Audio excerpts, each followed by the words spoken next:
বিসমিল্লাহির রহমানির রহিম। প্রিয় শিক্ষার্থী বন্ধু, আমার অষ্টম, নবম ও দশম শ্রেণীর শিক্ষার্থী বন্ধুরা এবং লাইভে উপস্থিত সবাই, আসসালামু আলাইকুম। শিক্ষার্থী বন্ধুরা, পরম করুণাময়ের অশেষ রহমতে সবাই ভালো আছো আশা রাখি। আমরা সবাই ভালো থাকি, সবাই আমরা এই আশাই করি, সবাই সবার জন্য এই দোয়াই করি। এখন বর্তমানে যে ক্রান্তি লগ্ন চলছে আমাদের, আমরা সবাই আল্লাহর কাছে কায়মনোবাক্যে দোয়া করব যেন আমরা এই ক্রান্তিকাল পার করতে পারি। আর এইরকম একটা প্যান্ডেমিক সিচুয়েশনের কারণেই আমরা এই অনলাইন ক্লাসে এসেছি। আর এই অনলাইন ক্লাসে যেহেতু আমরা এসেছি, আমরা ক্লাস করছি, আমরা বাসায় অল্প অল্প করে পড়ছি, আমাদের পড়াগুলো কমপ্লিট করছি, আমরা পরীক্ষার জন্য প্রস্তুতি নিব। কারণ আমাদের তো বসে থাকলে চলবে না, যে পরিস্থিতি হোক না কেন আমাদেরকে লেখাপড়া চালিয়ে যেতে হবে, আমাদের সব স্বাভাবিক কার্যক্রম চালিয়ে যেতে হবে। এখন আজকের ক্লাস আমার রুটিনে শিডিউলে ছিল অষ্টম শ্রেণী বিজ্ঞান, কিন্তু বিজ্ঞান অষ্টম শ্রেণীর এমন একটি অধ্যায়, যে অধ্যায়টি অষ্টম, নবম, দশম এবং একাদশ, দ্বাদশ এই সবগুলি শ্রেণীতেই আছে। এবং এই অষ্টম শ্রেণী থেকে কিন্তু এই পাঠ একই রকম। তাই অষ্টম শ্রেণীর শিক্ষার্থী বন্ধুরা, তোমরা এখন যে পাঠ আজকে আমি আলোচনা করব, এই পাঠটি কিন্তু নবম, দশম শ্রেণীতে হুবহু কাজে লাগবে। তাই আমার নবম, দশম শ্রেণীর শিক্ষার্থী বন্ধুরাও আজকের এই পাঠে অংশগ্রহণ করবে। অষ্টম শ্রেণীর বিজ্ঞানে আজকে আমরা যে পাঠটি পড়ব, তোমরা আগেই আমি একটু আলোচনা করে নিই, একটু বুঝে নিই যে আমরা কি আলোচনা করব। আজকে আমরা কোন বিষয়বস্তু নিয়ে, কোন পাঠ নিয়ে চলে আসব। আমরা তো ছোট যখন মাতৃগর্ভে ছিলাম, ভ্রূণ অবস্থায়, তারপর মাতৃগর্ভে ধীরে ধীরে বড় হয়ে আমরা এই পৃথিবীতে এসেছি। আর পৃথিবীতে যখন এসেছি, যে ছোট্ট ছিলাম, সেই ছোট্ট শিশুটি কিন্তু আজকে আর আমরা সবাই নেই। আজকে আমরা অনেক বড় হয়ে গেছি, তাই না? ধীরে ধীরে আরো বড় হব, আরো বড় হব। তাহলে এই যে বড় হওয়া আর আমাদের বংশ পরম্পরায় বংশধারা অব্যাহত থাকছে। পৃথিবী থেকে সব প্রাণী, সব জীব কিন্তু একেবারেই চলে যাচ্ছে না, আরো বংশধারা রয়ে যাচ্ছে। তাহলে এই যে আমি বৃদ্ধির কথা বললাম, বংশধারার কথা বললাম, এইগুলো কিভাবে হয়, সেই পাঠ নিয়ে বিজ্ঞান, অষ্টম শ্রেণীর বিজ্ঞান। তাহলে আমার অষ্টম শ্রেণীর শিক্ষার্থী বন্ধুরা কি ধরতে পেরেছে নাকি যে আমরা কোন অধ্যায় নিয়ে আজকে আলোচনা করব? নিশ্চয়ই আমরা ধরতে পেরেছি। আর আমার নবম, দশম শ্রেণীর শিক্ষার্থী বন্ধুরা তো বুঝেই গেছে যে নবম, দশম শ্রেণীর কোন অধ্যায়। তাহলে অষ্টম শ্রেণীটাই আমি আগে বলি। অষ্টম শ্রেণীতে আজকে আমরা পড়ব আমাদের আজকের পাঠ।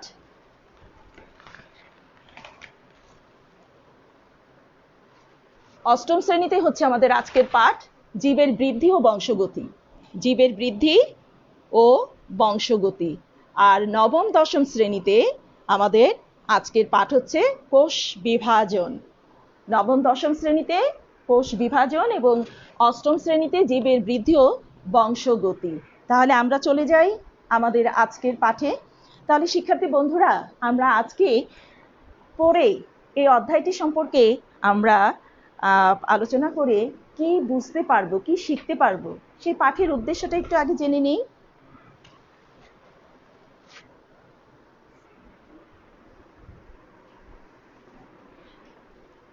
আমাদের পাঠের উদ্দেশ্যটা আমরা একটু দেখে নেই। আমাদের পাঠের উদ্দেশ্য কোষ বিভাজন ও এর প্রকারভেদ ব্যাখ্যা করতে পারবে। কোষ বিভাজন ও এর প্রকারভেদ ব্যাখ্যা করতে পারবে। মাইটোসিস কোষ বিভাজনের বৈশিষ্ট্য, কাজ ও অবস্থান সম্পর্কে জানতে পারবে। মাইটোসিস কোষ বিভাজনের পর্যায় ও ধাপসমূহ ব্যাখ্যা করতে পারবে। প্রোফেজ ও টেলোফেজ ধাপের মাঝে পার্থক্য নির্ণয় করতে পারবে। তাহলে আমরা পাঠের উদ্দেশ্যগুলো জেনে নিলাম। এখন আমরা চলে যাব আজকে আমাদের পাঠে। তাহলে আজকের পাঠ আমাদের কি? কোষ বিভাজন। কোষ বিভাজন নবম, দশম শ্রেণীতে, অষ্টম শ্রেণীতে জীবের বৃদ্ধি ও বংশগতি, যে কথা আমি বলেছি, বৃদ্ধি বংশগতি, সেই বৃদ্ধি বংশগতি কার মাধ্যমে হয়? কোষ বিভাজনের মাধ্যমে। তাহলে প্রথমেই আমরা জেনে নিব কোষ বিভাজন কি। কোষ বিভাজন কি? তাহলে কোষ বিভাজন সম্পর্কে তো আমরা জানি যে আমাদের এই যে যত বিল্ডিং তৈরি হয়, প্রত্যেকটা বিল্ডিং এ ক্ষুদ্র ক্ষুদ্র এক একটা ইটের মানে স্তর দিয়ে দিয়ে দিয়ে দিয়ে সিমেন্ট বালু দিয়ে ইট দিয়ে দিয়ে এক একটা ঘর, সেই রকম অনেকগুলো ঘর মিলে একটা বাড়ি, একটা বিল্ডিং তৈরি হয়।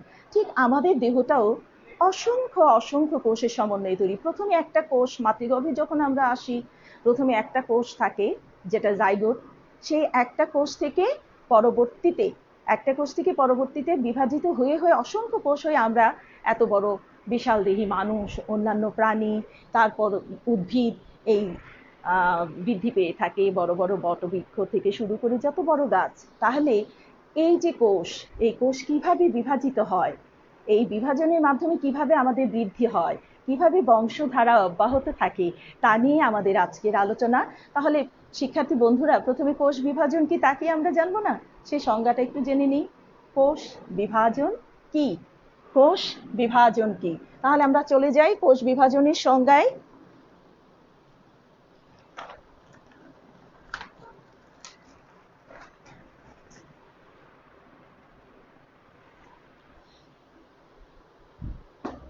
কোষ বিভাজন যে প্রক্রিয়ায় একটি সুকেন্দ্রিক কোষ বিভাজিত হয়ে দুইটি বা চারটি কোষে পরিণত হয়ে দেহের বৃদ্ধি ও বংশধারা অব্যাহত রাখে তাকে কোষ বিভাজন বলে।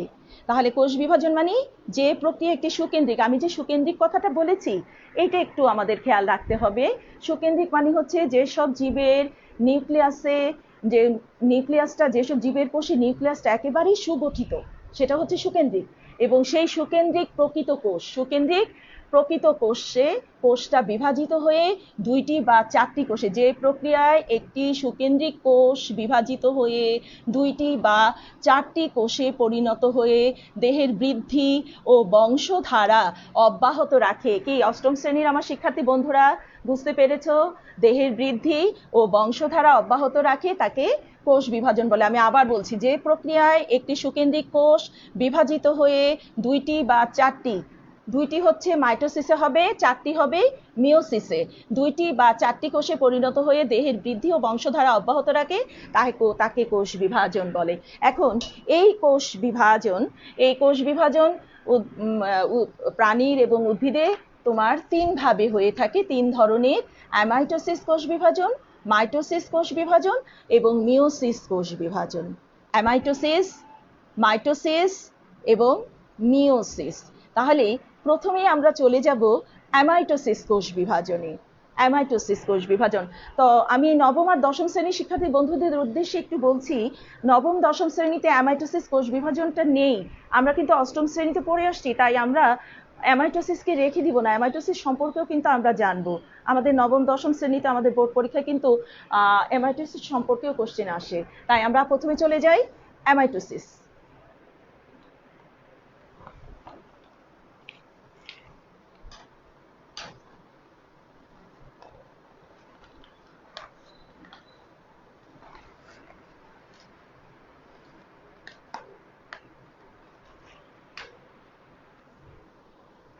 অ্যামাইটোসিস কোষ বিভাজন। আচ্ছা, অ্যামাইটোসিস কোষ বিভাজন এটা এককোষী নিম্ন শ্রেণীর জীব।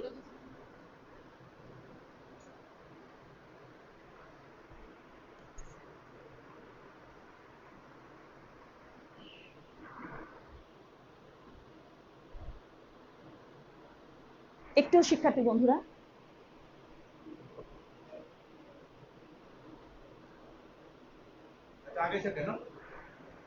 আচ্ছা একটু দেখার জন্য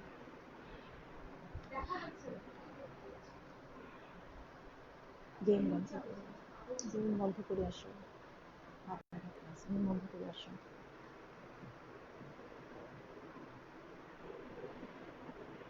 ক্লাসটা নিয়ে নিই, তারপর খেলি। সামনে কেন হবে?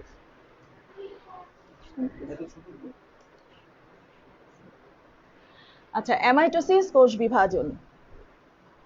থাকো, তুমি থাকো, কন্টিনিউ এখানে থাকো।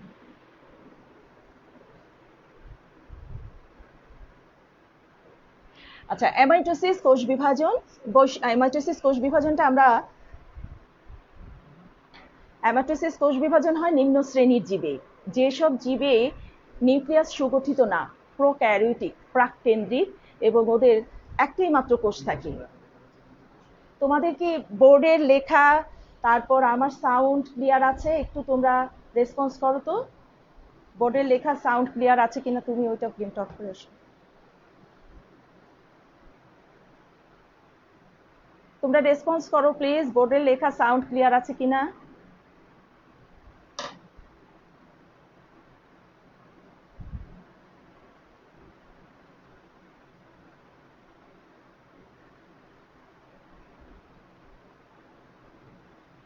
বোর্ডে লেখা সাউন্ড ক্লিয়ার আছে? Response please.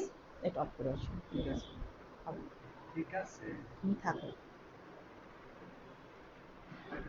আচ্ছা, এখন তাহলে আমরা চলে যাই অ্যামাইটোসিস কোষ বিভাজন। আমরা জেনেছি কোষ বিভাজন 3 ধরনের, অ্যামাইটোসিস, মাইটোসিস এবং মিওসিস।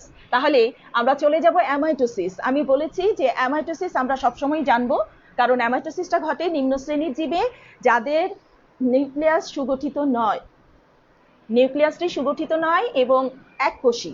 এই ধরনের জীবগুলোতে অ্যামাইটোসিস প্রক্রিয়ায় কোষ বিভাজন ঘটে থাকে। এই যে এককোষী নিম্ন শ্রেণীর জীব যাদের নিউক্লিয়াস সুগঠিত নয়, তাদের ক্ষেত্রে অ্যামাইটোসিস কোষ বিভাজন ঘটে, যেমন ব্যাকটেরিয়া, ইস্ট, ছত্রাক, অ্যামিবা।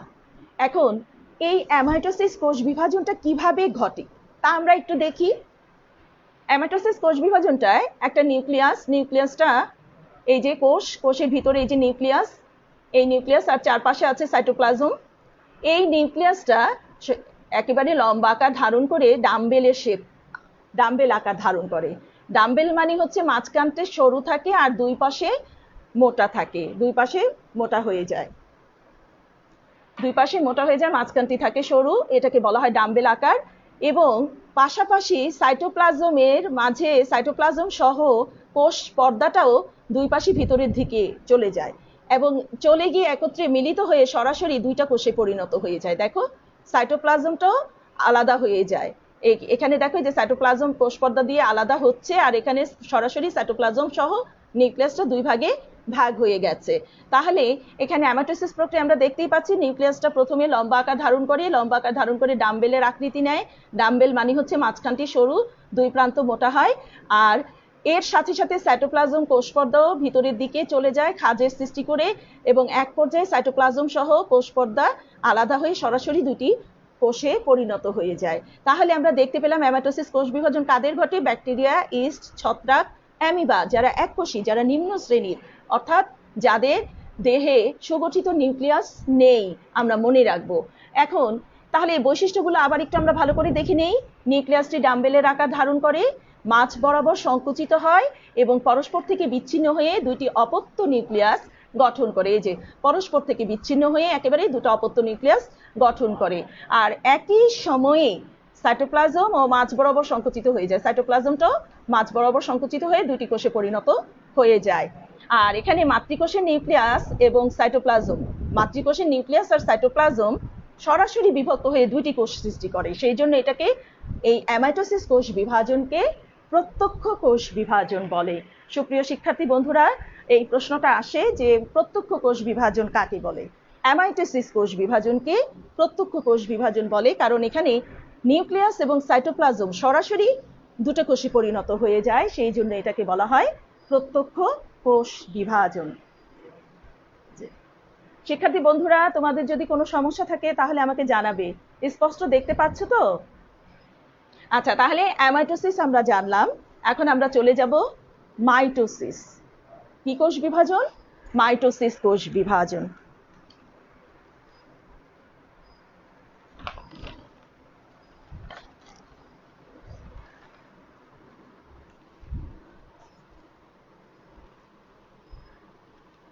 মাইটোসিস কোষ বিভাজন এমন একটি বিভাজন প্রক্রিয়া যেখানে একটি সুকেন্দ্রিক কোষ, এখানে মাইটোসিস আর মিওসিস এই দুটাই সুকেন্দ্রিক কোষ। সুকেন্দ্রিক কোষ বলতে আমি একটু তোমাদের সুকেন্দ্রিক কথাটা বুঝিয়ে নিই। নিউক্লিয়াস তো আমরা জানি, নিউক্লিয়াস, আর নিউক্লিয়াসে আছে কি নিউক্লিওলাস, আর চারপাশে আছে কি ক্রোমাটিন জালিকা, তাই না? তাহলে এই যে এই নিউক্লিয়াস সমৃদ্ধ যে কোষটা, ধরো একটা প্রাণী কোষ, এই নিউক্লিয়াস সমৃদ্ধ যে কোষটা, এই নিউক্লিয়াস সমৃদ্ধ এই কোষটাই হচ্ছে তোমার আমি একটা কোষ প্রাণী কোষই আঁকলাম। হ্যাঁ, তাহলে এই যে এই কোষটা, এই কোষটার মধ্যে দেখো নিউক্লিয়াসটা সুগঠিত, এখানে নিউক্লিওলাস আছে, নিউক্লিয়ার রেটিকুলাম আছে, নিউক্লিওপ্লাজম আছে। তাহলে এই কোষটা হচ্ছে সুকেন্দ্রিক কোষ। আর যেখানে নিউক্লিয়াসটা সুগঠিত থাকবে না, সবকিছু ঠিক মতো থাকবে না, নিউক্লিয়ার মেমব্রেন থাকবে না, সেটা হবে কি প্রাককেন্দ্রিক কোষ। এগুলো কিন্তু আমরা জানি, আমার নবম দশম শ্রেণীর শিক্ষার্থী বন্ধুরা জানে, আমার অষ্টম শ্রেণীর শিক্ষার্থী বন্ধুরাও জানে, তবে আমরা একটু মনে করে নিলাম।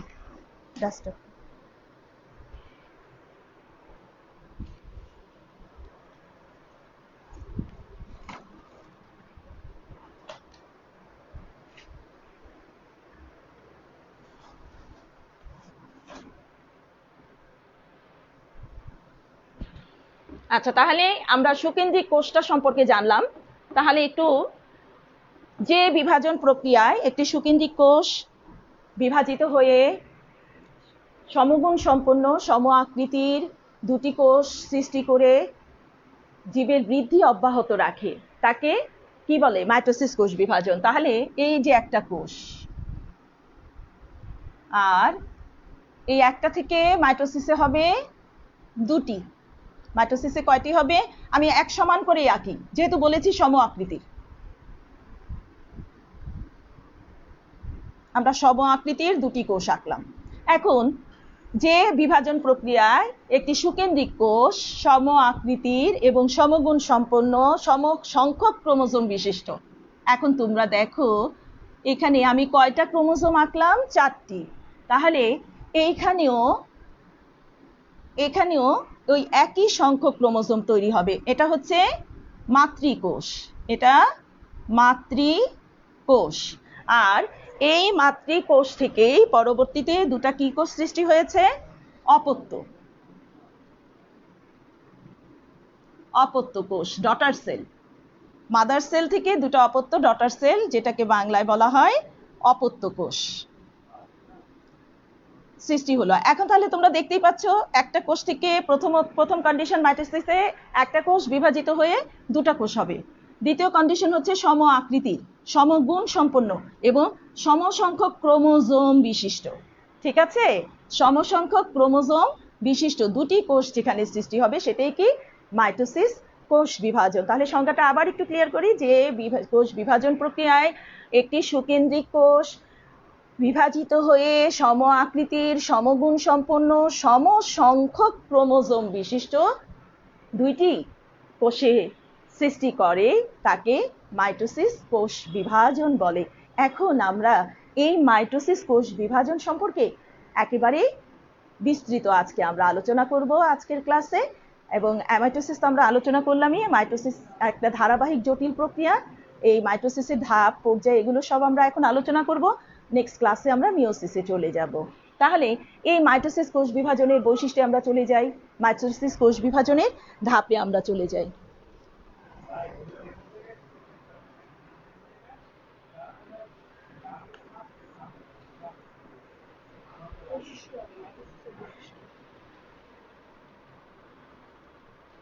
হ্যাঁ, সুপ্রিয় শিক্ষার্থী বন্ধুরা, ওটা দেখা যাচ্ছে কিনা?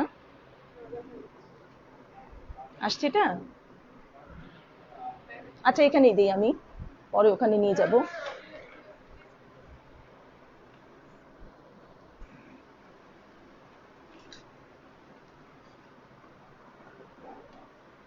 আচ্ছা, আমরা চলে যাই মাইটোসিস কোষ বিভাজনের বৈশিষ্ট্যগুলো। আমি কিন্তু আগেই বলেছি, ওটা রাখবো সামনে, ওটা রাখবো সামনে, পড়ে যাবে ঠাস করে।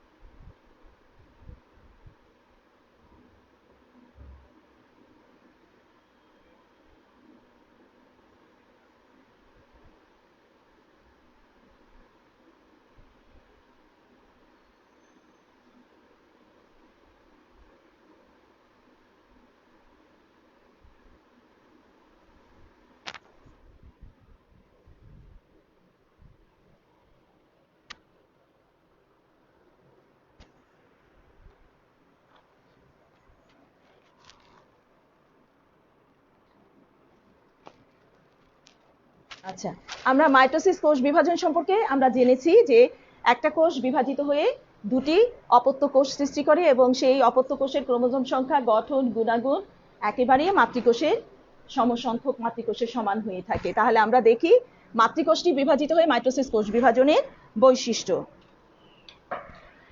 মাতৃকোষটি বিভাজিত হয়ে সমগুণ সম্পন্ন দুটি অপত্য কোষ সৃষ্টি করে। প্রথম কন্ডিশন আমাদের ঠিক আছে।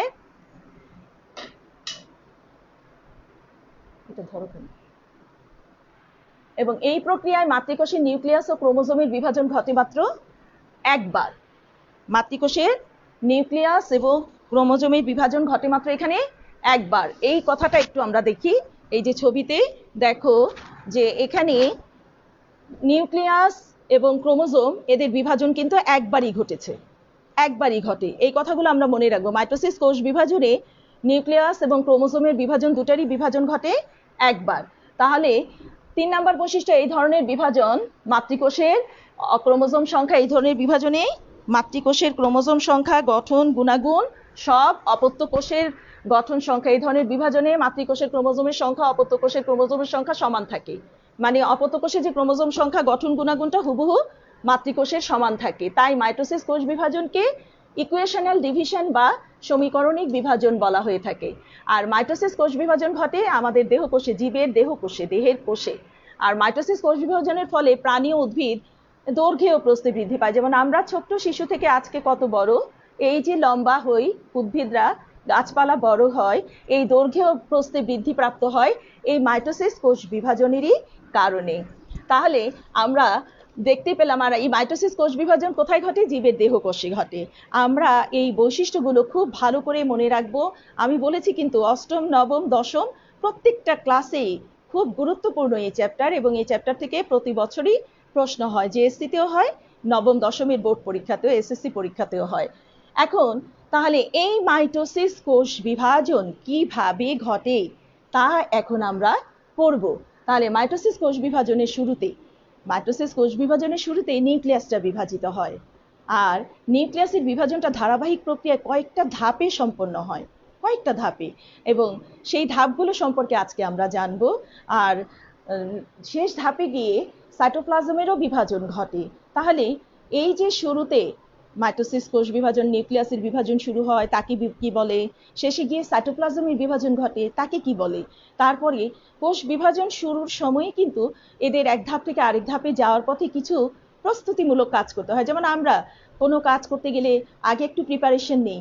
আমাদের দেহে যে কোষ বিভাজন হচ্ছে, সেই কোষ বিভাজন হওয়ার পূর্বেও কিন্তু একটা ধাপ থেকে আরেকটা ধাপে যাওয়ার পথে কিছু প্রস্তুতিমূলক কাজ হয়। তাহলে এই বিষয়গুলো সম্পর্কে আগে একটু জানি, জেনে আমরা কোষ বিভাজন কিভাবে হয়, কতটা ধাপে সম্পন্ন হয়, তাই আমরা চলে যাই। দেখো, তাহলে কোষ বিভাজনের শুরুতে নিউক্লিয়াসের বিভাজন শুরু হয়, যাকে বলে ক্যারিওকাইনেসিস। ক্যারিওকাইনেসিস, মাইটোসিস কোষ বিভাজনের শুরুতে নিউক্লিয়াসের বিভাজনকে বলে ক্যারিওকাইনেসিস। আর কোষ বিভাজন শেষে টেলোফেজ ধাপে গিয়ে সাইটোপ্লাজমেরও বিভাজন ঘটে, সেটাকে বলে সাইটোকাইনেসিস। সাইটোকাইনেসিস, মাইটোসিস কোষ বিভাজনের শেষে টেলোফেজ ধাপে সাইটোপ্লাজমের বিভাজনকে সাইটোকাইনেসিস বলে। এখন শিক্ষার্থী বন্ধুরা, আমি বলেছি যে কোষ বিভাজন শুরুর আগে কোষের কিছু একটা ধাপ থেকে আরেকটা ধাপে যাওয়ার পথে কোষের কিছু প্রস্তুতিমূলক কাজ করতে হয়। সেটাকে কি বলা হয়? ইন্টারফেজ। সেটাকে বলা হয় ইন্টারফেজ। এই যে আমরা দেখি মাইটোসিস কোষ বিভাজন প্রক্রিয়ায় ক্যারিওকাইনেসিস ও সাইটোকাইনেসিস শুরু হওয়ার পূর্বে কোষটির নিউক্লিয়াসকে কিছু প্রস্তুতিমূলক কাজ করতে হয়। এই অবস্থাকে বলে ইন্টারফেজ। মানে কোষ বিভাজন শুরুর পূর্বে সাইটোকাইনেসিস এবং ক্যারিওকাইনেসিস, এই দুইটা ধাপ, এই দুইটা পর্যায় শুরুর সময় নিউক্লিয়াসকে কিছু প্রস্তুতিমূলক কাজ করতে হয়, যাকে বলে ক্যারিওকাইনেসিস।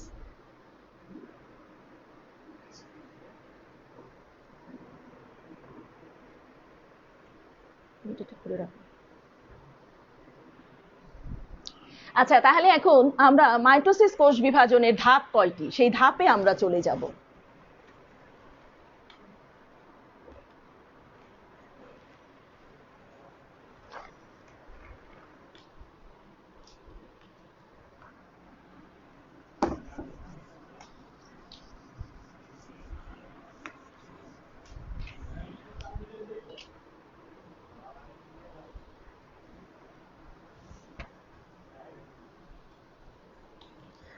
মাইটোসিস কোষ বিভাজন, ওই যে আমি বললাম ক্যারিওকাইনেসিস আর সাইটোকাইনেসিস, এই দুটো হচ্ছে পর্যায়। মাইটোসিস কোষ বিভাজনের পর্যায় হচ্ছে দুইটি।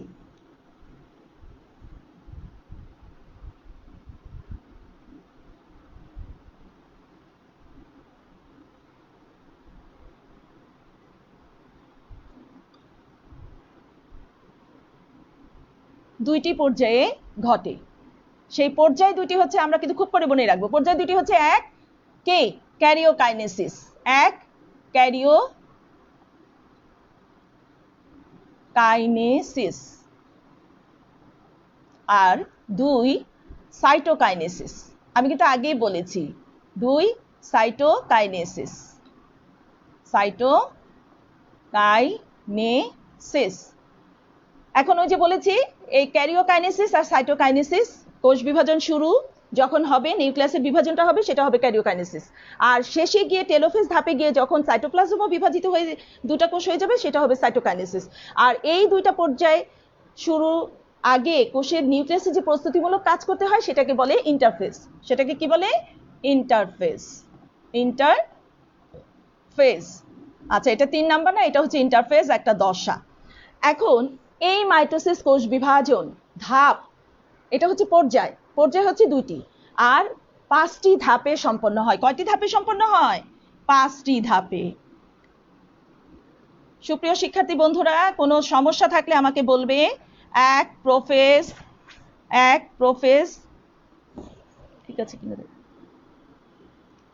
এক প্রোফেজ, দুই প্রোমেটাফেজ,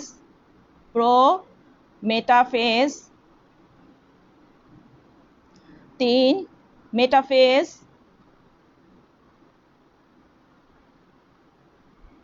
চার অ্যানাফেজ এবং 5 কি টেলোফেজ। 5 টেলোফেজ। তাহলে অষ্টম শ্রেণীর শিক্ষার্থী বন্ধুরা এবং আমার নবম শ্রেণীর শিক্ষার্থী বন্ধুরা, দশম শ্রেণীর শিক্ষার্থী বন্ধুরা নবম শ্রেণীতে পড়ে আসছে, আমি মনে করি তাদের এটা রিভিশন হচ্ছে, কিন্তু আমার অষ্টম আর নবম শ্রেণীর শিক্ষার্থী বন্ধুরা আমি বলবো যে একটু ভালো করে এই চ্যাপ্টারটা খুব করে খেয়াল করতে। আর আমার দশম শ্রেণীর শিক্ষার্থী বন্ধুরা তো তারা রিভিশনে আসছে, এটা আমি আশা রাখি। তাহলে আমরা জানলাম মাইটোসিস কোষ বিভাজনের ধাপ হচ্ছে 5টি, প্রোফেজ, প্রোমেটাফেজ, মেটাফেজ, অ্যানাফেজ এবং টেলোফেজ।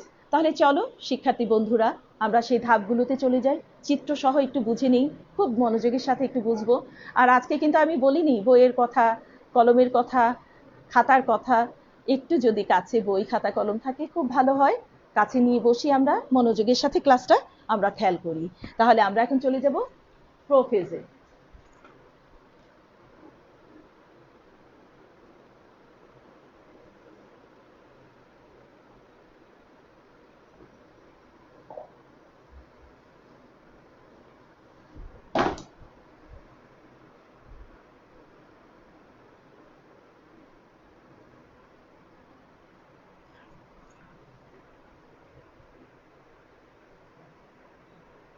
তাহলে প্রোফেজ ধাপে আমরা চলে যাই।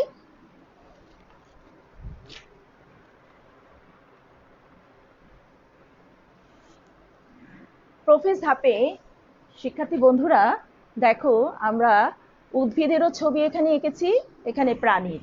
কারণ আমাদের যদি উল্লেখ করে দেয় প্রশ্নে প্রাণীর চিত্রের কথা, প্রাণীর কোষ বিভাজনের কথা, তখন কিন্তু আমরা এই প্রাণীর ছবিটাই আঁকবো।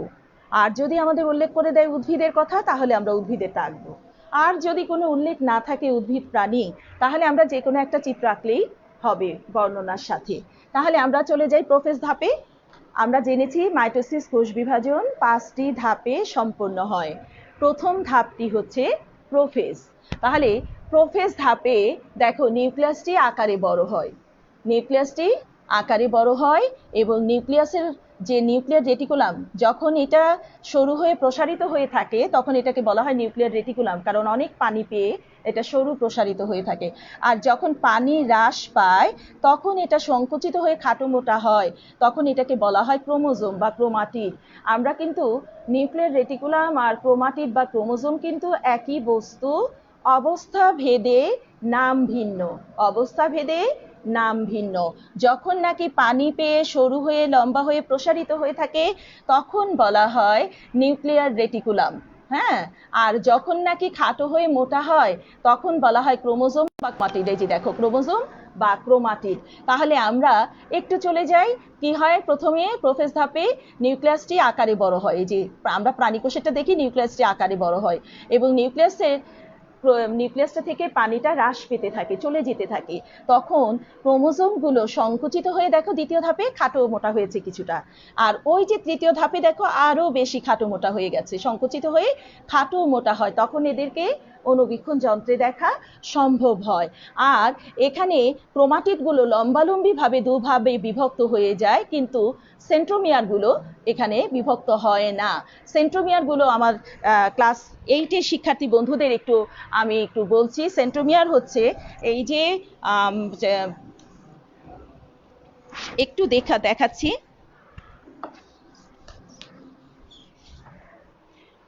সেন্ট্রোমিয়ার হচ্ছে এই যে ক্রোমাটিড, এই যে মাঝখানে আমি আঁকলাম, আর এই দুটা হচ্ছে বাহু, ক্রোমাটিড এগুলো হচ্ছে কি ক্রোমাটিড বা ক্রোমোজোম। এই যে খাটো মোটা হয়ে যেটা হলো দুই পাশে, এটা হচ্ছে ক্রোমাটিড, এটা হচ্ছে ক্রোমাটিড বা ক্রোমোজোম। আমার এইটার শিক্ষার্থী বন্ধুরা, তোমাদের উদ্দেশ্যে আমি বলছি যে সংকুচিত হয়ে খাটো মোটা হয়ে দুই পাশে বাহুটা হয়েছে কি ক্রোমাটিড বা ক্রোমোজোম, আর এই যে মাঝখানে যে বিন্দুটা এইটা হচ্ছে সেন্ট্রোমিয়ার। এটা হচ্ছে কি সেন্ট্রোমিয়ার। তাহলে এই সেন্ট্রোমিয়ারটা বিভক্ত হয় না, বিভক্ত হয় শুধু কি ক্রোমাটিড, লম্বালম্বিভাবে দুভাগে বিভক্ত হয়, কিন্তু সেন্ট্রোমিয়ারটা অবিভক্ত থাকে, সেন্ট্রোমিয়ারটা একটাই থাকে। তাহলে আমরা একটু আবার দেখি এই ছবিতে, এই যে সেন্ট্রোমিয়ারটা ঠিকই আছে, কিন্তু ক্রোমাটিডগুলো লম্বালম্বিভাবে দুভাবে বিভক্ত হয়। তাহলে আমি আবার একটু বলছি, প্রোফেজ ধাপে কি হয়, নিউক্লিয়াসটা আকারে বড় হয়, আর নিউক্লিয়াস থেকে পানি হ্রাস পেতে থাকে, পানি হ্রাস পেয়ে ক্রোমোজোমগুলো সংকুচিত হয়ে খাটো মোটা হয়, তখন এদেরকে অণুবীক্ষণ যন্ত্রে দেখা সম্ভব হয়। এখানে ক্রোমাটিডগুলো লম্বালম্বিভাবে দুভাগে বিভক্ত হয়ে যায়, কিন্তু সেন্ট্রোমিয়ারগুলো তোমার একটি থাকে, এটা বিভক্ত হয় না। এই হলো প্রোফেজ ধাপ। আর এই প্রোফেজ ধাপে শেষে নিউক্লিওলাস আর নিউক্লিয়ার মেমব্রেনের বিলুপ্তি শুরু হয়, সেটা প্রোমেটাফেজ ধাপে গিয়ে। তাহলে আমরা এখন চলে যাব প্রোমেটাফেজে। একটু বৈশিষ্ট্যগুলো তোমরা এখানেও দেখে নিতে পারো, যে আমি লিখেছি বৈশিষ্ট্যগুলো আমরা একটু আবার দেখে নেই। প্রোফেজ ধাপের বৈশিষ্ট্যগুলো, যে বৈশিষ্ট্যগুলো আমি বললাম, যে নিউক্লিয়াসটি আকারে বড় হয়, ক্রোমোজোম হতে পানি হ্রাস পেতে থাকে, পানি হ্রাস পাওয়ার ফলে নিউক্লিয়ার জালিকাগুলো সংকুচিত হয়ে খাটো মোটা হয়, নিউক্লিয়ার জালিকা থাকে, পরে এগুলো খাটো মোটা হয়, এবং প্রতিটি ক্রোমোজোম লম্বালম্বিভাবে খাটো মোটা হয়ে কি হয় ক্রোমাটিড, আর প্রতিটি ক্রোমোজোম লম্বালম্বিভাবে বিভক্ত হয়ে দুটি ক্রোমাটিড গঠন করে। আর ক্রোমাটিডগুলো সেন্ট্রোমিয়ার নামক একটা বিন্দুতে যুক্ত থাকে। আমি কিন্তু বলেছি এই যে ক্রোমাটিডগুলো সেন্ট্রোমিয়ার নামক একটা বিন্দুতে গিয়ে যুক্ত থাকে। এই হলো প্রোফেজ ধাপ। এখন আমরা চলে যাব প্রোফেজের পরে কি প্রোমেটাফেজ। তাহলে চলো শিক্ষার্থী বন্ধুরা, আমরা চলে যাই প্রোমেটাফেজে।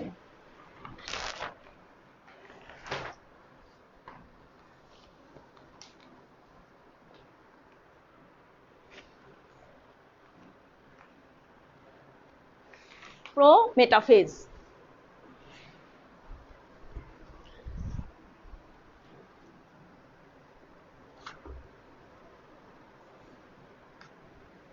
আচ্ছা, প্রোমেটাফেজ এই ধাপে আমরা দেখতে পাচ্ছি, একটু আমার শিক্ষার্থী বন্ধুদের আমি খুব বেশি মনোযোগ আশা করছি, একটু ছবিটা একটু ভালো করে দেখতে, খুব ভালো করে ছবিটা একটু দেখবে, এবং দেখার পর আমাদের বুঝতেও হবে। আমি একটু বারবারই তোমাদের উদ্দেশ্যে বলবো, বোঝার জন্যে বারবার বলবো। তোমরা কিন্তু মোটেই এটাকে কঠিন জটিল মনে করবে না, একটু ভালো করে বুঝে নিলে তোমরা অনেক ভালোভাবে মনে রাখতে পারবে। এবং আমি বলেছি তো, আমার অষ্টম শ্রেণীর শিক্ষার্থী বন্ধুরা নবম দশম শ্রেণীতে গিয়ে আর এই অধ্যায় বুঝতে হবে না, নিজেরাই পড়তে পারবে। এবং আমার নবম দশম শিক্ষার্থী বন্ধুরা যখন একাদশ দ্বাদশে যাব, তখনও কিন্তু আমরা ভালো করে বুঝতে পারবো। তাহলে একটু মনোযোগী হই। তাহলে দেখো, প্রোমেটাফেজ এই ধাপে কি হচ্ছে একটু আমরা বলি, কোনো ভয় পাবো না। একটু দেখো, প্রোমেটাফেজ ধাপে তন্তুময় প্রোটিনের সমন্বয়ে একটা তন্তুময়, এই যে এগুলো হচ্ছে তন্তুময় প্রোটিন দিয়ে তৈরি, হ্যাঁ, দুই মেরুযুক্ত, এই যে একটা মেরু, এই যে একটা মেরু, দুই মেরু যুক্ত তন্তুময় প্রোটিনের সমন্বয়ে স্পেন্ডেল যন্ত্রের সৃষ্টি হয়। এই পুরোটা হচ্ছে স্পেন্ডেল যন্ত্র। প্রিয় শিক্ষার্থী বন্ধুরা, আমি বারবার বলবো তোমাদের বোঝার স্বার্থে, এই যে এটা প্রাণী কোষে আর এটা উদ্ভিদ কোষে, এটা হচ্ছে উদ্ভিদ কোষ আর এটা হচ্ছে প্রাণী কোষ। আমি একটু চিহ্নিত করে দেই তাহলে তোমরা বুঝবে। এটা উদ্ভিদে, এটা হচ্ছে উদ্ভিদের, আর এটা হচ্ছে প্রাণীতে। হ্যাঁ, এটা উদ্ভিদ আর এটা প্রাণী। কোষ বিভাজন কিন্তু একই। আচ্ছা, তাহলে এখানে দেখো দুই মেরুযুক্ত তন্তুময় প্রোটিনের সমন্বয়ে দুই মেরুযুক্ত স্পেন্ডেল যন্ত্রের সৃষ্টি হয়। এই পুরোটাকে বলা হয় স্পেন্ডেল যন্ত্র। এই যে এই পুরোটা স্পেন্ডেল যন্ত্র। আর দেখো ওই স্পেন্ডেল যন্ত্রের মধ্যে কতগুলো তন্তু আছে না, এই যে তন্তুগুলো, এই যে তন্তুগুলো, এগুলোকে বলা হয় স্পেন্ডেল তন্তু। এই যে আমি চিহ্নিত করেছি, দেখো এগুলোকে বলা হয় স্পেন্ডেল তন্তু। তাহলে অনেকগুলো স্পেন্ডেল তন্তু মিলে একটা স্পেন্ডেল যন্ত্র সৃষ্টি হয় প্রোমেটাফেজ ধাপে। কোন ধাপে? প্রোমেটাফেজ ধাপে। আর ওই স্পেন্ডেল যন্ত্রের যে তন্তুটি সেন্ট্রোমিয়ারের সাথে যুক্ত থাকে তাকে বলা হয় আকর্ষণ তন্তু বা ট্রাকশন ফাইবার। এটা আমি আলাদা করে তোমাদের একটু বুঝাবো, তোমরা একটু দেখো। এই যে আমি বলেছি যে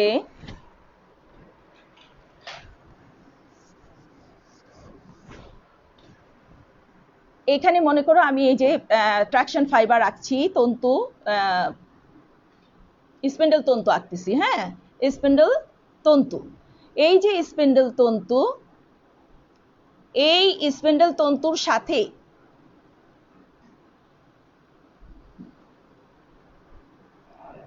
এই দুই মেরুযুক্ত এই স্পেন্ডেল যন্ত্রের সাথে যখন সেন্ট্রোমিয়ার, এই যে সেন্ট্রোমিয়ারটা যুক্ত থাকবে আর বাহুগুলো তোমার বাইরের দিকে থাকবে, বাহুগুলো বাইরের দিকে থাকবে। এই যে দেখো এটা হচ্ছে কি সেন্ট্রোমিয়ার, এটা কি সেন্ট্রোমিয়ার,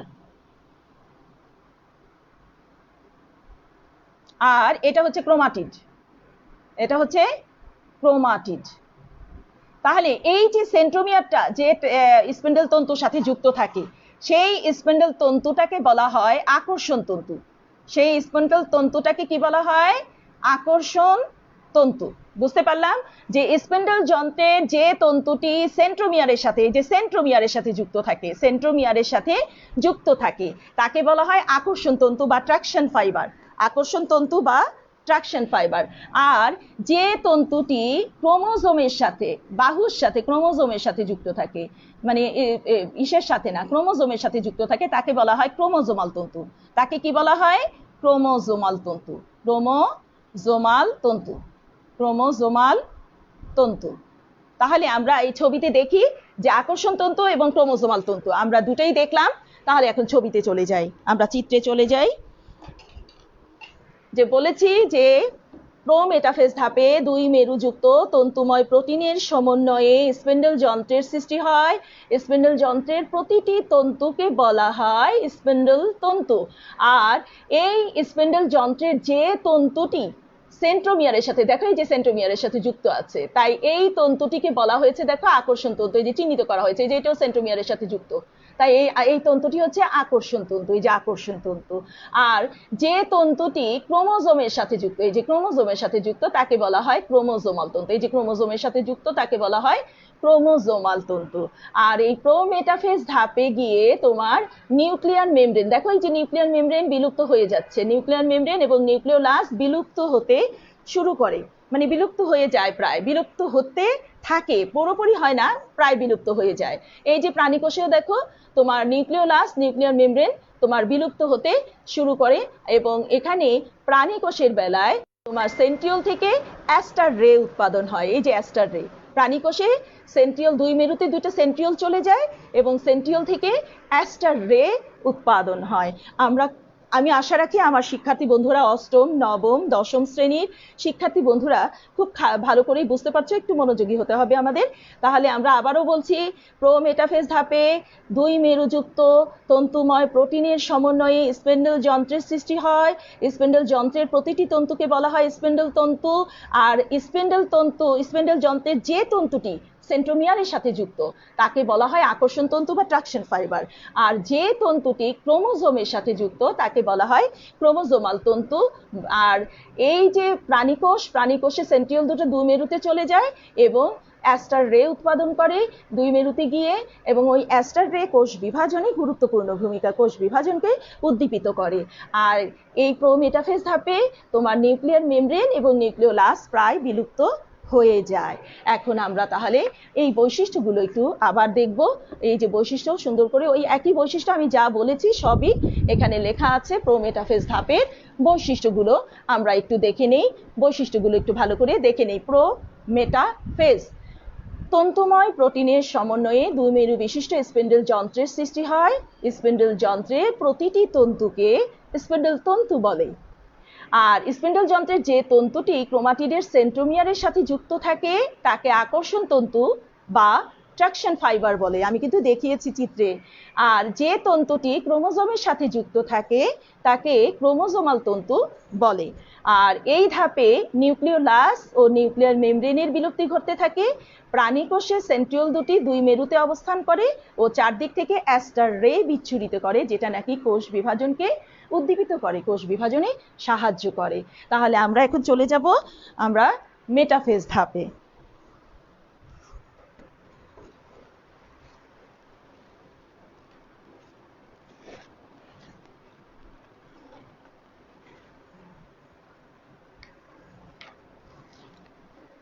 মেটাফেজ, আচ্ছা এটা পরে দিব।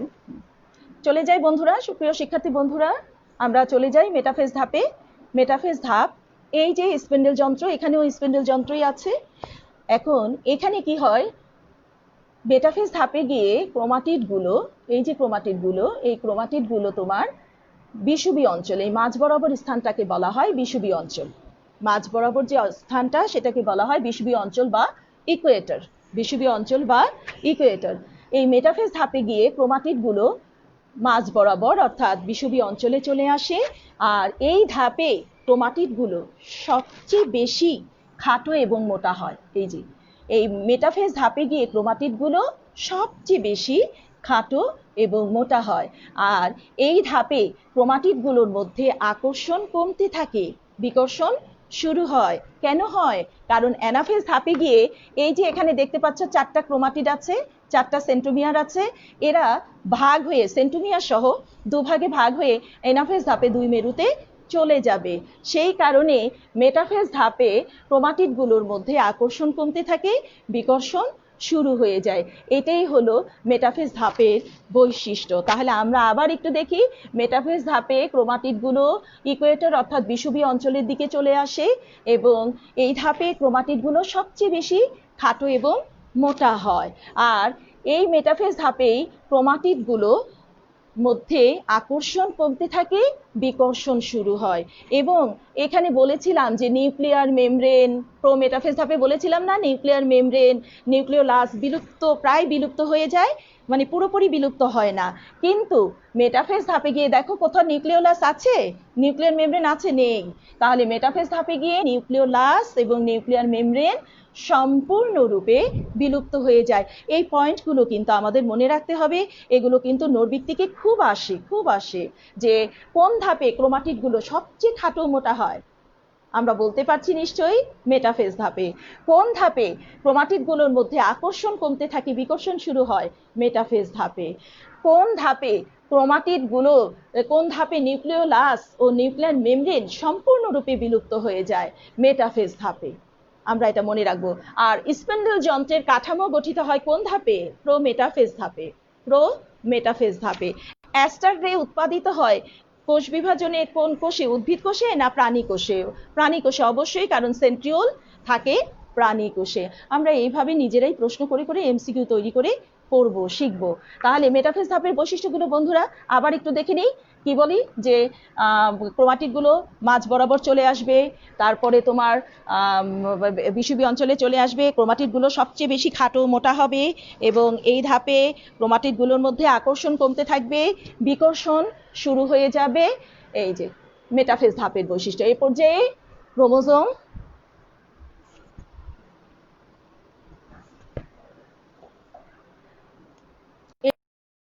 ক্রোমোজোম স্পিন্ডল যন্ত্রের বিষুবী অঞ্চলে অবস্থান করে, অর্থাৎ ইকুয়েটরে মাঝ বরাবর স্থানে। বিষুবী অঞ্চল মানেই মাঝখানটা। আর ক্রোমোজোমগুলো সর্বাধিক খাটো মোটা হয়। ক্রোমাটিড দুইটির আকর্ষণ কমে যায়, বিকর্ষণ শুরু হয়। এই ধাপের শেষে সেন্ট্রোমিয়ারেরও বিভাজন শুরু হয়, কারণ অ্যানাফেজ ধাপে গিয়ে সেন্ট্রোমিয়ারও দুটা ভাগে বিভক্ত হয়ে যাবে। আর এই ধাপে নিউক্লিওলাস ও নিউক্লিয়ার মেমব্রেনের সম্পূর্ণ বিলুপ্তি ঘটে। এখন আমরা চলে যাব 4 নাম্বার ধাপ, অ্যানাফেজ।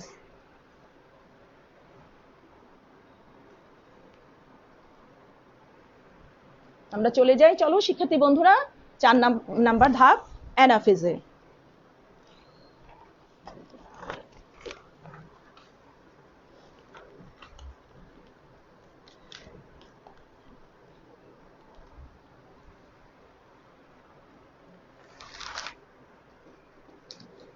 অ্যানাফেজ ধাপ।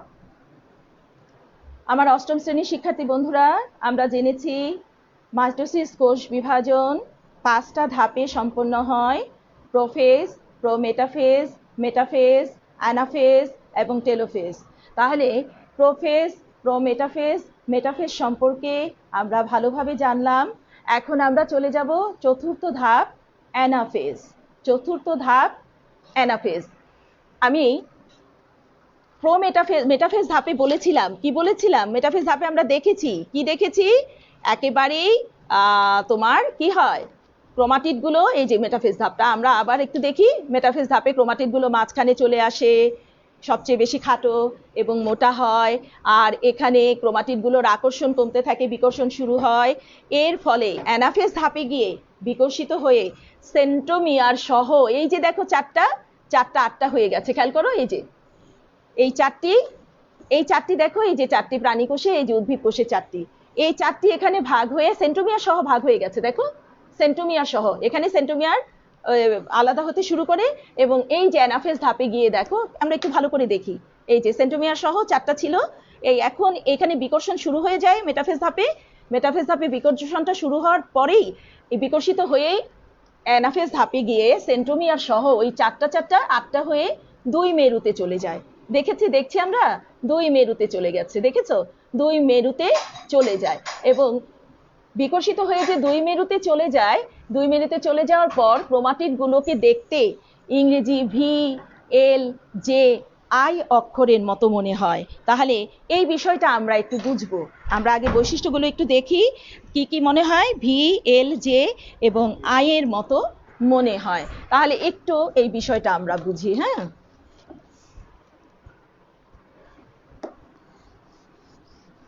অ্যানাফেজ ধাপে গিয়ে ক্রোমাটিডগুলো ইংরেজি অক্ষর, আমি উল্টো করে যে দেখাচ্ছি, দেখো একদম ভির মতো মনে হচ্ছে, কিন্তু সেন্ট্রোমিয়ারটা দেখো মাঝে আছে। সেন্ট্রোমিয়ারটা মাঝে আছে, আর দুই পাশে কি ক্রোমাটিড, দুই পাশে ক্রোমাটিড, দুই পাশে ক্রোমাটিড। এই যে ভি অক্ষরের মতো যে ক্রোমাটিডটা দেখা যাচ্ছে, এটাকে বলা হয় মেটাসেন্ট্রিক। এটাকে কি বলা হয়? মেটাসেন্ট্রিক। মেটাসেন্ট্রিক। আর এখন দেখো, যেটা আমি দেখাবো, এটার একটা বাহু ছোট আর একটা বাহু বড়। এই যে মাঝখানে এটা হচ্ছে সেন্ট্রোমিয়ার, এটা হচ্ছে কি সেন্ট্রোমিয়ার। আর এই দুটো তো ক্রোমাটিড, এই বাহুটা কি ক্রোমাটিড। হ্যাঁ, তাহলে এটা দেখে এল এর মতো দেখা যাচ্ছে, এই যে মাঝখানে সেন্ট্রোমিয়ার। তাহলে এই যে এল এর মতো যেটা দেখা যাচ্ছে, এটাকে বলা হয় সাব মেটাসেন্ট্রিক। এটাকে কি বলা হয়? Sub metacentric. Sub metacentric. এখন দেখো, যেটা আমরা দেখব, এটা দেখো,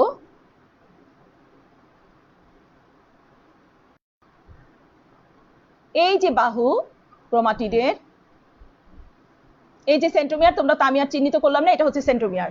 এই পাশে একটা বাহু আর এই পাশে একটা বাহু, এটা জে এর মতো, তাই এটাকে বলা হয় অ্যাক্রোসেন্ট্রিক। এটাকে কি বলা হয়? অ্যাক্রোসেন্ট্রিক।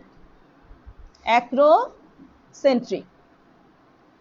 এখন যেটা দেখতে ইংরেজি অক্ষর আই এর মতো, এই যে এরকম যে ক্রোমাটিড গুলো ইংরেজি অক্ষর আই এর মতো, এই যে এখানে সেন্ট্রোমিয়ারটা থাকে আর এখানে ছোট্ট একটা বাহু থাকে, তখন এটাকে বলা হয় টেলোসেন্ট্রিক। তখন এটাকে কি বলা হয়? টেলোসেন্ট্রিক। টেলোসেন্ট্রিক। তাহলে আমরা অ্যানাফেজ ধাপে গিয়ে দেখতে পাই ক্রোমাটিডগুলো ইংরেজি অক্ষর ভি, এল, জে, আই এর মতো মনে হয়, তখন এদেরকে বলা হয় ভি এর মতো যেটা সেটাকে বলা হয় মেটাসেন্ট্রিক, এল এর মতো যেটা সেটাকে বলা হয় সাবমেটাসেন্ট্রিক, জে এর মতো যেটা সেটাকে বলা হয় অ্যাক্রোসেন্ট্রিক, এবং আই এর মতো যেটা সেটাকে বলা হয় টেলোসেন্ট্রিক। এগুলো কিন্তু জ্ঞানমূলক কোশ্চেনে, এগুলো কিন্তু এমসিকিউতে আসে, তাই আমাদের এরকম ছবি দিয়েও কিন্তু আসে। তাহলে আমার নবম দশম শ্রেণীর শিক্ষার্থী বন্ধু, অষ্টম শ্রেণীর শিক্ষার্থী বন্ধুরা, এই বিষয়গুলো কিন্তু আমরা খুব সুস্পষ্ট ধারণা রাখবো। আমরা ভাষা ধারণা রাখলে চলবে না। এখন তোমরা হয়তো প্রশ্ন করবে যে এখানে তো সব ভি এর মতো দেখা যাচ্ছে, আসলে এখানে চিত্র আকার সুবিধার্থে হয়তো বা বইয়েও সব ভি এর মতো করে দিয়েছে, কিন্তু সব ভি এর মতো দেখা যায় না, ভি, এল, জে, আই এর মতো দেখা যায়। তাহলে আমি বৈশিষ্ট্যগুলো আবার বলি। অ্যানাফেজ ধাপে গিয়ে ক্রোমাটিডগুলো সেন্ট্রোমিয়ার সহ দুভাগে ভাগ হয়ে যায়, ভাগ হয়ে গিয়ে দুই মেরুতে চলে যায়, এবং দুই মেরুতে চলে যাওয়ার সময় দেখো সেন্ট্রোমিয়ারগুলো মেরুমুখী হয়ে আছে, দেখো এই যে সেন্ট্রোমিয়ারগুলো মেরুর দিকে আছে, আর বাহুগুলো মেরুর বিপরীতমুখী আছে, তাই বলা হয় যে মেরু অভিমুখী চলনে সেন্ট্রোমিয়ার অগ্রগামী এবং বাহুগুলি বাহুদ্বয় অনুগামী থাকে। আর এই ধাপে ওই যে বলেছি ক্রোমাটিডগুলো দেখতে ইংরেজি অক্ষর ভি, এল, জে, আই এর মতো মনে হয়, তাই এদেরকে ভি অক্ষরের মতো যেটা সেটাকে বলা হয় মেটাসেন্ট্রিক, এল অক্ষরের মতো যে ক্রোমাটিডটি দেখতে সেটাকে বলা হয় সাবমেটাসেন্ট্রিক, যে অক্ষরের মতো দেখতে যেটা সেটাকে বলা হয় তোমার অ্যাক্রোসেন্ট্রিক, এবং এল অক্ষরের মতো যেটা সেটাকে বলা হয় টেলোসেন্ট্রিক। আর এই যে প্রাণীকোষে আমরা দেখতে পাচ্ছি, আর প্রাণীকোষেতে অ্যাস্টারে উৎপাদিত হয় সেটা তো আমরা দেখলামই। এখন আমরা তাহলে বৈশিষ্ট্যটা একটু দেখে নেই। বৈশিষ্ট্যটা আমি তো মুখে বলেছি সব, তারপরে আবার একটু আমরা রিভিশনে চলে যাই বৈশিষ্ট্যের। অ্যানাফেজ ধাপের বৈশিষ্ট্য। বৈশিষ্ট্য দেখো যে প্রতিটি ক্রোমোজোম দুই ভাগে বিভক্ত হয়ে যায়, ফলে প্রত্যেক ক্রোমাটিডের একটি করে সেন্ট্রোমিয়ার থাকে, প্রত্যেক ক্রোমাটিডের একটি করে, আসছে তো লেখা? আচ্ছা, আর ক্রোমাটিডগুলো পরস্পর হতে বিচ্ছিন্ন হয়ে যায়।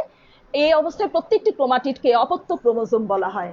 এই যে অপত্য ক্রোমোজোম শুরু হয়ে গেল, টেলোফেজ ধাপে গিয়ে একেবারে দুইটা কোষ আলাদা হয়ে যাবে। তারপর অপত্য ক্রোমোজোমের মেরু অভিমুখী চলনে সেন্ট্রোমিয়ার অগ্রগামী থাকে এবং বাহুদ্বয় অনুগামী হয়, আমরা চিত্রে ভালো করে দেখেছি। তারপর সেন্ট্রোমিয়ারের অবস্থান অনুযায়ী ক্রোমাটিডগুলো ভি, এল, জে ও আই আকার ধারণ করে, তখন এদেরকে বলা হয়, ভি কে বলা হয় মেটাসেন্ট্রিক, এল আকারটাকে বলা হয় সাবমেটাসেন্ট্রিক, জে আকারটাকে বলা হয় অ্যাক্রোসেন্ট্রিক, এবং আই আকারটাকে বলা হয় টেলোসেন্ট্রিক। এখন আমরা চলে যাব টেলোফেজ ধাপে। টেলোফেজ, সুপ্রিয় আমার অষ্টম, নবম, দশম শ্রেণীর শিক্ষার্থী বন্ধুরা, টেলোফেজ হচ্ছে মাইটোসিস কোষ বিভাজনের সব শেষ ধাপ, এবং এই ধাপেই এই যে বলেছে অপত্য ক্রোমোজোম তৈরি হয়ে গেল, এই অপত্য ক্রোমোজোমগুলোই পরে আবার পানি আসবে, নিউক্লিয়ার রেটিকুলাম গঠন হবে, নিউক্লিওলাস আসবে, চারপাশে প্রত্যেকটার নিউক্লিয়ার মেমব্রেন দিয়ে নতুন করে দুইটা কোষ এখানে তৈরি হয়ে যাবে টেলোফেজ ধাপে। এখন শিক্ষার্থী বন্ধুরা, আমরা প্রথম ধাপে কি পড়েছিলাম? প্রোফেজে একটু প্রোফেজটাকে মেমোরিতে আনি তো, একটু খেয়াল করি তো, প্রোফেজ ধাপে কি পড়েছিলাম? যে পানি হ্রাস পেতে থাকে, ক্রোমাটিডগুলো সংকুচিত হয়ে খাটো মোটা হয়, তাই না? তাহলে টেলোফেজ ধাপে দেখো, প্রোফেজ ধাপে বলেছিলাম পানি হ্রাস পেতে থাকে, কিন্তু টেলোফেজ ধাপে কিন্তু পানি যোজন ঘটে। প্রোফেজ ধাপে পানি বিয়োজন ঘটে, অর্থাৎ পানি সরে যায়। আর প্রোফেজ ধাপে বলেছিলাম নিউক্লিওলাস নিউক্লিয়ার মেমব্রেনের বিলুপ্তি হতে শুরু করে, মানে প্রোমেটাফেজ ধাপে গিয়ে, কিন্তু এখানে আবার দেখো নতুন করে নিউক্লিয়ার মেমব্রেন আর নিউক্লিওলাসের পুনরাবির্ভাব ঘটে। তাহলে দেখো তো, প্রথম ধাপ প্রোফেজ আর শেষ ধাপ টেলোফেজ একেবারে বিপরীতমুখী বৈশিষ্ট্য না? তাহলে আমরা কিন্তু পার্থক্য খুব সুন্দর করে করতে পারবো। তাহলে আমরা বৈশিষ্ট্যে চলে যাই আবার, যে টেলোফেজ ধাপে গিয়ে তোমার কোষগুলো, অপত্য ক্রোমোজোমগুলো কি করে পানি যোজন ঘটতে থাকে, আর পানি যোজন ঘটে বলে তখন এই যে ক্রোমাটিডগুলো যেগুলো খাটো মোটা ছিল সেগুলো আবার লম্বা হয়ে সরু হয়ে ক্রোমাটিডগুলো নিউক্লিয়ার জালিকা আবার গঠন করে। প্রোফেজ ধাপে হলো নিউক্লিয়ার জালিকা থাকে, যেটা নাকি পানি হ্রাস পেয়ে ক্রোমাটিড অর্থাৎ ক্রোমোজোম হয়ে যায়, কিন্তু টেলোফেজ ধাপে গিয়ে আবার ওই ক্রোমাটিডগুলো পানি যোজন ঘটে লম্বা হয়ে সরু হয়ে প্রসারিত হয়ে কি হয়, নিউক্লিয়ার জালিকা গঠন করে। আর টেলোফেজ ধাপে তাই নতুন করে নিউক্লিয়ার মেমব্রেন এবং নিউক্লিওলাসের পুনরাবির্ভাব ঘটে, নিউক্লিয়ার মেমব্রেন এবং নিউক্লিওলাসের পুনরাবির্ভাব ঘটে এবং এখানে কোষ প্লেট গঠিত হয়ে যায়। কোষ প্লেট গঠিত হয়ে দুইটা সাইটোপ্লাজম সহ দুইটা আলাদা কোষ গঠিত হয়ে যায়। তাহলে আমরা টেলোফেজ ধাপের বৈশিষ্ট্যগুলো একটু দেখে নিই আবার।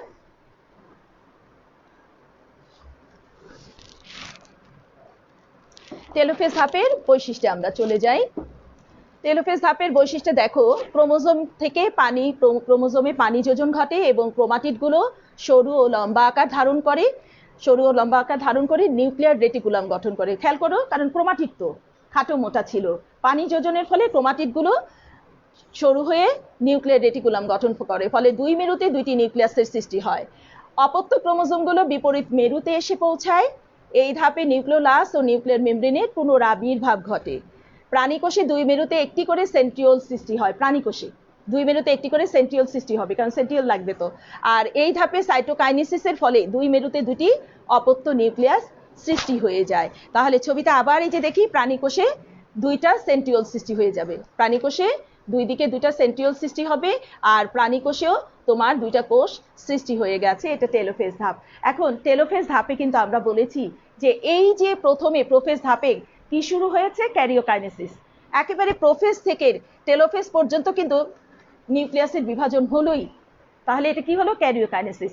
এখন টেলোফেজ ধাপে গিয়ে দেখো তো, এই যে কোষ প্লেট গঠিত হয়েছে না, দুটা কোষে পরিণত হয়ে গেছে না, সাইটোপ্লাজম সহ দুইটা কোষ হয়ে গেছে। তাহলে এখানে কি হয়েছে, সাইটোকাইনেসিসও ঘটেছে। তাহলে সাইটোকাইনেসিস কোন ধাপে ঘটলো, টেলোফেজে। তাহলে সাইটোকাইনেসিসটা চলো শিক্ষার্থী বন্ধুরা একটু আমরা দেখে নিই সাইটোকাইনেসিস সম্পর্কে।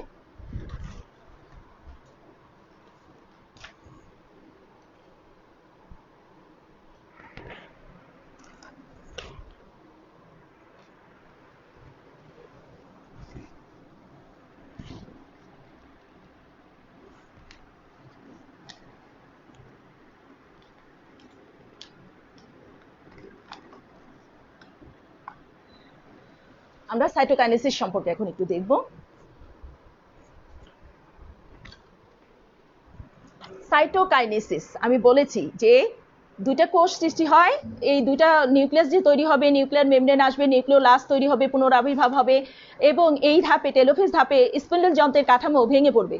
টেলোফেজ ধাপে স্পিন্ডল যন্ত্রের কাঠামোটা ভেঙে পড়বে, আর এখানে নতুন করে নিউক্লিওলাস আর নিউক্লিয়ার মেমব্রেনের পুনরাবির্ভাব ঘটবে, কারণ পানি যোজন ঘটবে বলে। এখন নতুন দুটো যে কোষ তৈরি হবে, সাইটোপ্লাজমটা দুই ভাগে বিভক্ত হয়ে যাবে, যাকে বলে সাইটোকাইনেসিস। আমরা পড়েছি মাইটোসিস কোষ বিভাজনের শেষে টেলোফেজ ধাপে সাইটোপ্লাজমের বিভাজনকে বলা হয় সাইটোকাইনেসিস। এই যে দেখো, এইখানে দেখো কোষ প্লেট গঠিত হয়েছে কিভাবে। এখানে দুইটা কোষের মাঝখানে বিষুবীয় তলে আমরা জানি কোষে এন্ডোপ্লাজমিক রেটিকুলাম আছে, এন্ডোপ্লাজমিক জালিকা। সেই এন্ডোপ্লাজমিক জালিকার ক্ষুদ্র ক্ষুদ্র অংশগুলো এখানে এসে জমা হয়। সেই ক্ষুদ্র ক্ষুদ্র অংশগুলো এখানে এসে জমা হয়ে সেই অংশগুলো একত্রিত হয়। দেখো একত্রিত হচ্ছে, একত্রিত হয়ে সেগুলো মিলিত হয়ে দুটা থেকে দুটা আলাদা হয়ে যায়। যে আলাদা হয়ে গিয়ে দুটা কোষে পরিণত হয়ে যায়। সাইটোপ্লাজম আলাদা হয়ে দুইটা কোষকে দুই দিকে নিয়ে চলে যায়। এটাই হচ্ছে উদ্ভিদের সাইটোকাইনেসিস। আর প্রাণীর বেলায় কি হয়, এই যে কোষ ঝিল্লিটা, প্লাজমা পর্দাটা, এই প্লাজমা পর্দাটা ভিতরের দিকে চলে যায়, চলে গিয়ে খাঁজের সৃষ্টি হয়। ধীরে ধীরে এরা একেবারে গভীরতর হয়ে একটা থেকে আরেকটা আলাদা হয়ে দুইটা কোষে পরিণত হয়ে যায়। তাহলে আমরা সাইটোকাইনেসিস সম্পর্কে কি জানলাম, যে কোষে অবস্থিত এন্ডোপ্লাজমিক জালিকার ক্ষুদ্র ক্ষুদ্র অংশগুলো এসে মিলিত হয়ে কোষ প্লেট গঠন করে এবং এরা পরস্পর থেকে বিচ্ছিন্ন হয়ে দুটা কোষে পরিণত হয়ে যায়। আর প্রাণী কোষের বেলায় তো আর কোষ প্রাচীর, কোষ প্লেট নেই। প্রাণী কোষের বেলায় হয় কি, কোষ ঝিল্লিটা ভিতরের দিকে খাঁজের সৃষ্টি করে ঢুকে যায় এবং সেখান থেকে এরা গভীরতর হয়ে পরস্পর থেকে বিচ্ছিন্ন হয়ে দুটা কোষে পরিণত হয়ে যায়। এভাবেই টেলোফেজ ধাপে তোমার কি হয়, দুইটা অপত্য নিউক্লিয়াস সৃষ্টি হয়ে যায় এবং সেই অপত্য নিউক্লিয়াসের সবগুলো বৈশিষ্ট্য চলে আসে, নিউক্লিয়ার মেমব্রেন, নিউক্লিওলাস, সবগুলো বৈশিষ্ট্য চলে আসে। তাহলে আমরা দেখতে পেলাম প্রোফেজ ধাপে যে বৈশিষ্ট্য, তার বিপরীত ধর্মী বৈশিষ্ট্যই হচ্ছে কি, টেলোফেজ ধাপ। তাহলে আমরা সাইটোকাইনেসিস সম্পর্কে আবার একটু পড়ে নেই ভালো করে।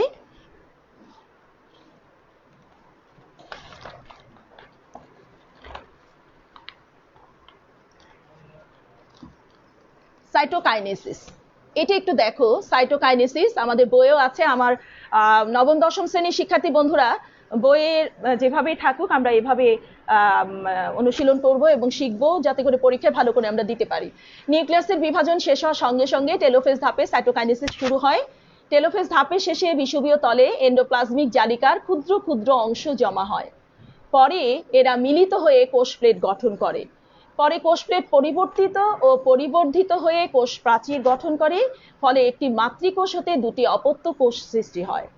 প্রাণী কোষের ক্ষেত্রে নিউক্লিয়াসের বিভাজনের সাথে সাথে কোষের মাঝামাঝি কোষ পর্দার উপর থেকে দুটি খাঁজ সৃষ্টি হয় এবং কোষ পর্দার এই খাঁজ ক্রমশ ভেতরের দিকে বিস্তৃত হয়ে গভীরতর হয় এবং একত্রে মিলিত হয়। ফলে কোষটি দুই ভাগে বিভক্ত হয়ে যায়, যেটা আমরা চিত্রে দেখতে পাচ্ছি। প্রাণী কোষের বেলায় মনে রাখবেন এন্ডোপ্লাজমিক রেটিকুলামের ক্ষুদ্র ক্ষুদ্র অংশ একসাথে হয়ে দুটা কোষে পরিণত হয়ে যায় উদ্ভিদ কোষে। আর প্রাণী কোষের বেলায় হলো প্লাজমা পর্দা দুভাগে ভাগ হয়ে যায়। তাহলে প্রিয় শিক্ষার্থী বন্ধুরা, আমরা আজকে পড়লাম মাইটোসিস অ্যামাইটোসিস কোষ বিভাজন এবং মাইটোসিস কোষ বিভাজন। তাহলে মাইটোসিস কোষ বিভাজনে আমরা জানলাম যে কোষ বিভাজন প্রক্রিয়ায় একটি সুকেন্দ্রিক কোষ বিভাজিত হয়ে সম আকৃতির সমগুণ সম্পন্ন সমসংখ্যক ক্রোমোজোম বিশিষ্ট এই যে শেষে এসে দুটি কোষে পরিণত হয়, তাকে মাইটোসিস কোষ বিভাজন বলে। এবং এই ধাপটা কিন্তু একেবারে 5টা ধাপে এসে কি দীর্ঘতম প্রক্রিয়ার মাধ্যমে একটা কোষ থেকে দুটা কোষ হয়েছে, তাই না? তাহলে এই যে দুটা কোষে পরিণত হলো, এই দুইটা কোষে পরিণত হওয়ার জন্য দুইটা পর্যায়ে লেগেছে, একটা ক্যারিওকাইনেসিস আর একটা সাইটোকাইনেসিস। আর ধাপ লেগেছে কয়টি? 5টি। কি কি?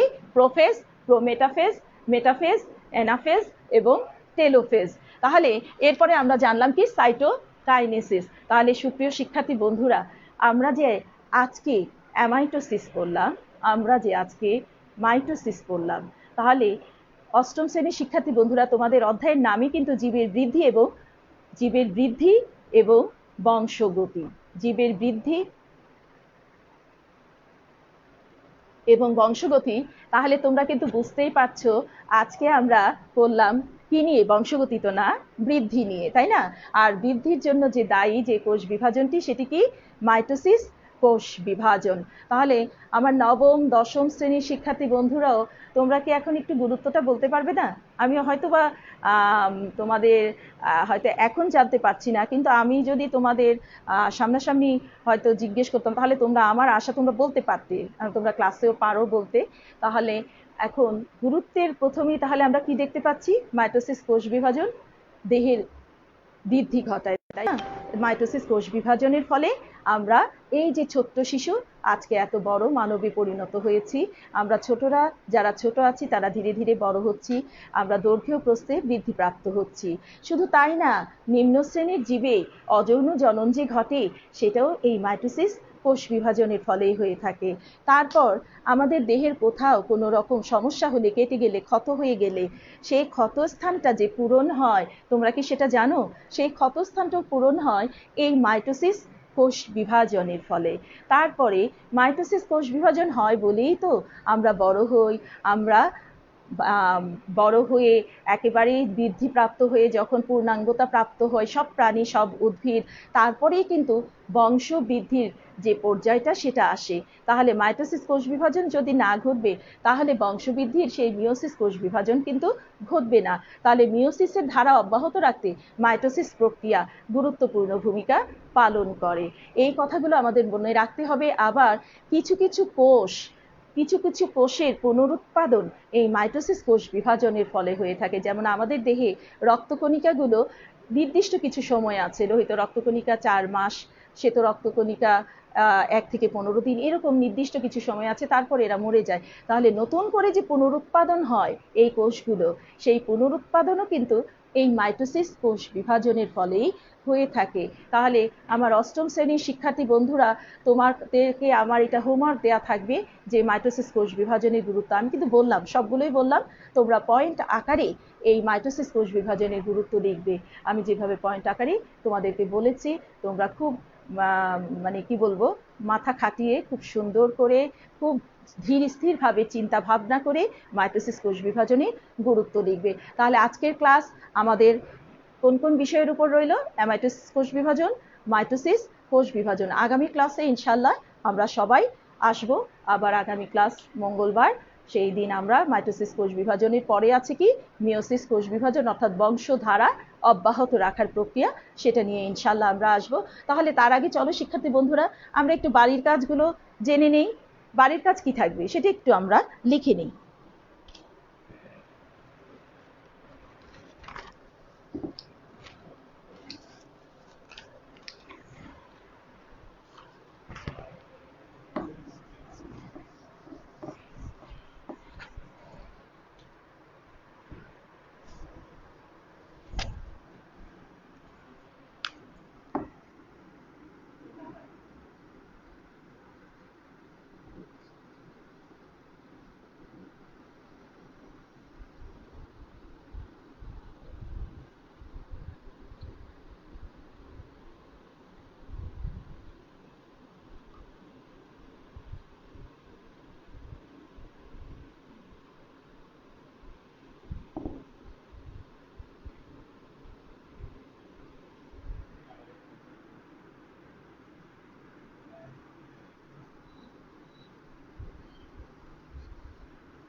তারপর তোমার মাইটোসিস কোষ বিভাজনের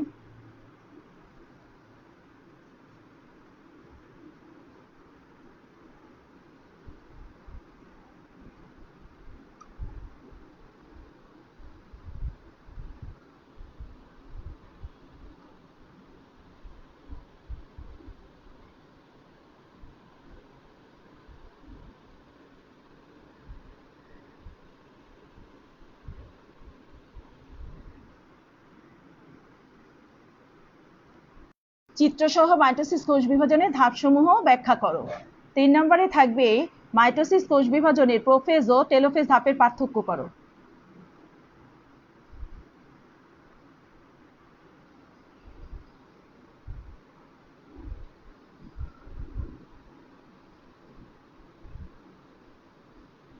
প্রোফেজ মানে প্রথম ধাপ, আমি কিন্তু বলেছি একদম বিপরীতধর্মী বৈশিষ্ট্য।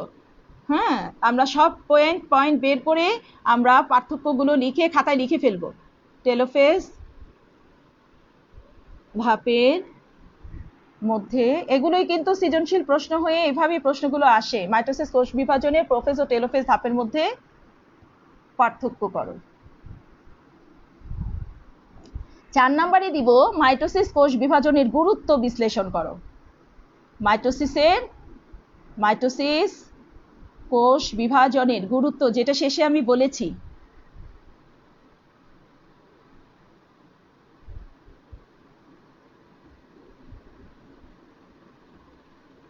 গুরুত্ব বিশ্লেষণ করো।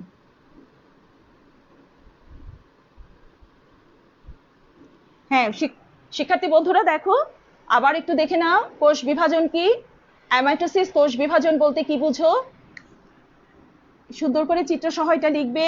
তারপর চিত্রসহ মাইটোসিস কোষ বিভাজনের ধাপসমূহ ব্যাখ্যা করো। তারপরে মাইটোসিস কোষ বিভাজনের প্রোফেজ ও টেলোফেজ ধাপের মধ্যে পার্থক্য করো। আর মাইটোসিস কোষ বিভাজনের গুরুত্ব বিশ্লেষণ করো। তাহলে সুপ্রিয় শিক্ষার্থী বন্ধুরা, আজকে এই পর্যন্তই। তোমরা সবাই ভালো থাকবে। নেক্সট ক্লাস ইনশাল্লাহ আমরা আসবো। আমরা সবাই সুস্থ থাকার চেষ্টা করব, ভালো থাকবো। আল্লাহর কাছে আমরা সবাই এই দোয়াই করব, আমাদের এই একেবারেই যে প্যান্ডেমিক যে সিচুয়েশন, এটা আমরা কাটিয়ে উঠবো এবং আমরা অতি দ্রুত স্কুলে যেন আসতে পারি, আমরা সবাই যেন একত্রিত হতে পারি, ক্লাসে আসতে পারি। আসলে কি আমরা ক্লাস কি খুব মিস করছি না? আমরা স্কুলকে খুব মিস করছি তো, তাই না? তারপরেও আমরা সুস্থ থাকি, আল্লাহর কাছে আমরা সবাই এই দোয়াই করি, আমরা সবাই সুস্থ থাকি, আমাদের এই পরিবেশ থেকে আমাদের উত্তরণ হোক, আর আমরা ভালো থাকি, লেখাপড়া করি। এবং আগামী ক্লাস ইনশাল্লাহ আমরা আসবো মিওসিস কোষ বিভাজন নিয়ে। তত পর্যন্ত ভালো থাকো। আল্লাহ হাফেজ।